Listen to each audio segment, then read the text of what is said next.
Good morning global listeners. सड़कों पर परेशान और बेहाल जनता, गरीब मासूमों के अखबारों में चेहरे, पूंजीवादी और शोषण की व्यवस्था।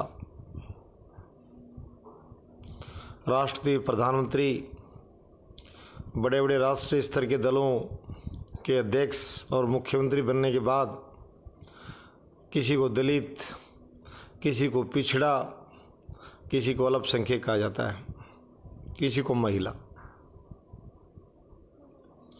ये उपनिवेशवाद की कॉलोनियल शब्दावली है,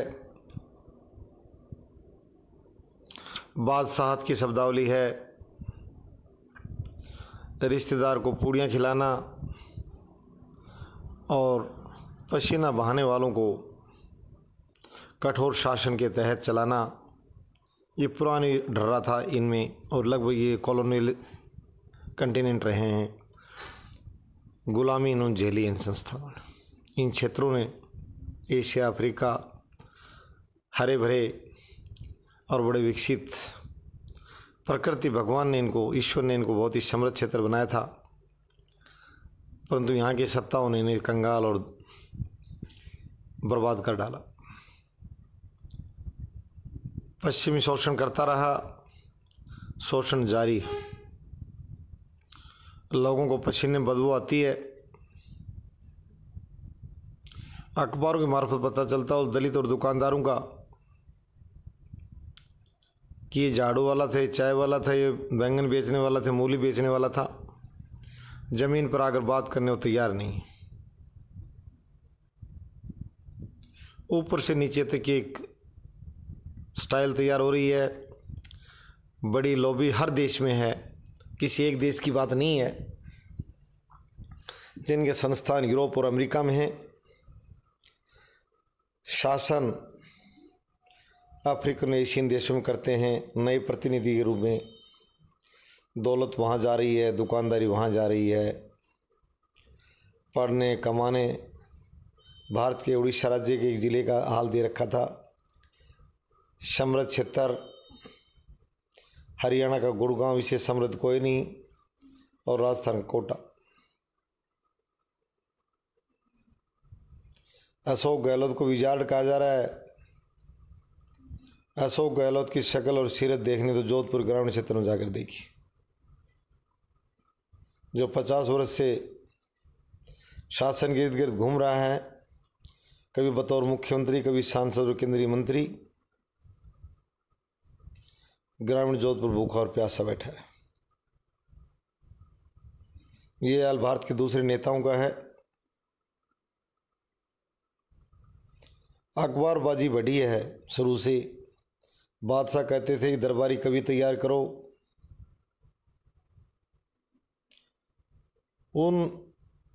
उनके बादशाहों के बच्चे उनको मामा कहते थे। दरबारी कवियों को मामा जी अपने जीजा जी के लिए बढ़ा चढ़ा कर लिखते थे। उसकी बुरी आदतों को छिपाना, बढ़ा चढ़ा कर उसका महिमा मंडन करना, ये दौर अब नहीं चलेगा। 3 बातें इनको बहुत ही सरल भाषा में बताई गई हैं। एशियन और अफ्रीकन, लैटिन अमेरिकन देशों को धन बह रहा है। भारत के महाराजा रणजीत सिंह का क्षेत्र सिर्फ पंजाब, जो वर्तमान पाकिस्तान के लगभग बराबर था। एशिया सबसे शक्तिशाली सेना उनके पास थी। अंग्रेज भी सबसे लास्ट में सिख सेना से टकरा पाए थे कि ताकतवर कभी मुंह की न खानी पड़ जाए। और लड़ा के अफगानों को भी उस सेना ने बार बार खदेड़ा, डांटा। आज ये साझा मंच में एशियन अफ्रीकन मंच बने हुए हैं। उन भाइयों से मैं कहना चाहता हूँ, इन दोनों महाद्वीपों में 100 से अधिक देश। सबसे बड़ी खुशी की बात है कि जनसंख्या, भूमि और राष्ट्रीय संख्या, जब मैं यूएनओ की बात करूं, आज मैं खुली चुनौती दे रहा हूं इन 100 देशों की शासक और शासन प्रणाली को कि यूएनओ में हमारी महत्ता 0 के बराबर है। इसके लिए चीन भी बेशर्मी धारण किए हुए है, बदमाश की भूमिका में है। चीन, नाटो, रसिया कुछ तारीफ के काबिल है। चीन ने बेशर्मी ज़्यादा कभी कुछ नहीं किया। अपने को पाला, न पड़ोसी की चिंता, न समाज की, न मानव समुदाय की। इस बीच चीन को सबसे बेशर्मी का दर्जा दें, पंचायत बहिष्कार करे चीन का, एशियन अफ्रीकन पंचायतों को मैं निमंत्रण देता हूँ, और दिल्ली को केंद्र बनाएं। इन दोनों महाद्वीपों के मामले नेतृत्व करने की भारत की सबसे बड़ी अचूक क्षमता है। भारत आज के दिन आर्थिक, सामरिक, भौगोलिक सभी तरह से काफ़ी सक्षम और टेक्निकल रूप से मैं कहूँगा, और भारतीय शासन प्रणाली को कहूँगा सभी राजनीतिक दलों से कि विदेश नीति के मामले में काफ़ी पॉजिटिव बने। शिक्षा स्वास्थ्य की बातों पर, निजीकरण समाजीकरण की बातों पर टकराव होते रहते हैं, ट्रांसपोर्ट हेल्थ के मुद्दों पर से एजुकेशन मुद्दों पर, बट इंडियन जो पॉलिसी वसुधैव कुटुंबकम की था, जो ज़माना आ गया, हमारे बच्चों को हम सबसे पढ़ाते रहे बेटा वसुधैव कुटुंबकम, यो यूनिवर्सल थॉट आज मैं सभी साथियों से साझा करूँगा कि भारतीय बच्चों को किसी प्रति नफरत नहीं सिखाई जाती। नफरत सिखाई जाती है मुट्ठी भर।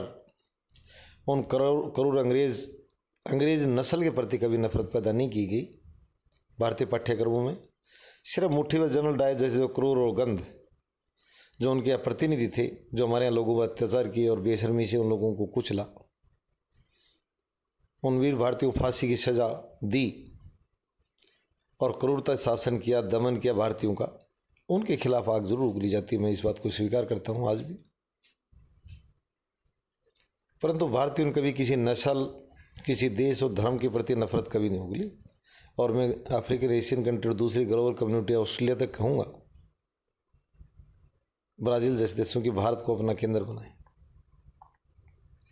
यूरोप और अमेरिका से, यूरोप से मेरा इशारा यूके जैसे देशों से है। टर्की की भारत के आलोचना स्थान टर्की को भारत से ज़्यादा अपने संबंध बढ़ाने चाहिए। टर्की भी एक प्रकार से हमसे घनिष्ठता बढ़ा सकता है, क्योंकि कुछ हद तक उसकी और हमारे यहाँ विचारधारा मिल भी रही है। और मैं वहाँ से भी कहूँगा प्रधानमंत्री टर्की से किए आए और यह निवेश कुछ मामलों उस देश के पास तकनीक ज्ञान है, वो भारत में साझा करे, निवेश करे। भारत को वर्ल्ड का सेंटर बनने का भी अवसर भी है, ज़रूरत भी है और क्षमता भी है। और भारत में जो बहुत हमारे यहाँ मुट्ठी भर कुछ गिरे हुए नैतिक स्तर के जो लोग रहते, बार बार बाहर छिपा जो धन ले जा रहे हैं, मैं मामा जी से कहूँगा कि प्लीज़ धन भी है तो यहीं लगा लो। टैक्स में चोरी चकारी यहीं जो कर ली वो कर ली, कम से कम जो बचा खुचा मत लीजिए। इसके लिए भारतीय एजेंसी नहीं, भारतीय जनता भी पहचाने। और नेताजी से कहूँगा हेल्थ सिस्टम बहुत डेवलप हो चुका है। ये बार बार अखबारों सुनने को ना मिले कि वहाँ गुर्दा निकलवाने गया सिंगापुर, वहाँ जर्मनी गया। यार हमारे डॉक्टर की बेइज्जती मत करो भाई, प्रार्थना आपसे यार। हमें पता रईसो तुम्हारे पास दौलत बह रही है और वो दौलत कहाँ से आई, बट प्लीज़ हमारे doctors lobby, respected doctors lobby जो वर्ल्ड में प्रसिद्ध है, हमारे हॉस्पिटलों पर आप आस्था दर्शाइए। आपका जीवन बड़ा नहीं, जीवन हमारा बड़ा है। हम यहीं जीते हैं, हमारे बुजुर्ग जी और हमारे वंशज जिएंगे। मैं आपसे कह रहा हूँ कि आप भी यहाँ अपना शिक्षा और स्वास्थ्य जुड़िए। और वर्ल्ड कम्युनिटी से फिर कहता हूँ कि दिल्ली के नज़दीक, दिल्ली में दुनिया बसे, दिल्ली के नज़दीक दुनिया बसे, बड़ी अच्छी हवा, अच्छे लोग, शांत भाव, हमारे क्रूरता नाम का कोई स्थान नहीं है। ये हारमोनी सोसाइटी आइए, रह कर दीजिए। और बची हुई अगर कोई कमी थी तो वो हमारे यहाँ कॉन्स्टिट्यूशन ने पूरी कर दी है। वी वेलकम ऑल रिलीजन्स, हमारी बड़ी लिबर्टी है। धार्मिक मुद्दों पर भी घबराने की जरूरत नहीं। आप किसी धर्म की उपासना करते हो, हमारी सरकारें किसी का प्रतिवाद नहीं करती। राजनीतिक पर चर्चाएं जाति धर्म की चलती रहती है आपसे नेताओं के लाभ के लिए, मैं उस बात पर नहीं, परंतु आपको विदेशी लोगों की इस पर परेशानी नहीं होगी। चाहे आप कश्मीर जाइए, चाहे राजस्थान के बाड़मेर जैसलमेर जाइए, कन्याकुमारी जाइए, हमारे वहाँ डिब्रूगढ़ जाइए, जहाँ घूमना घूमिए। भारत सहिष्णु देश है। और मैंने पहले फिर मैं कहना चाहता हूँ, हमारे बच्चों को पढ़ाया जाता है वसुधैव कुटुंबकम, universal is our home, universal thought. पूरी दुनिया हमारी अपनी दोस्त है, हम संकीर्णताओं से ऊपर उठे हुए हैं।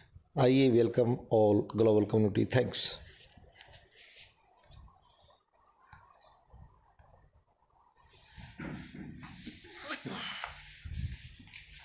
मुझे इंटरनेशनल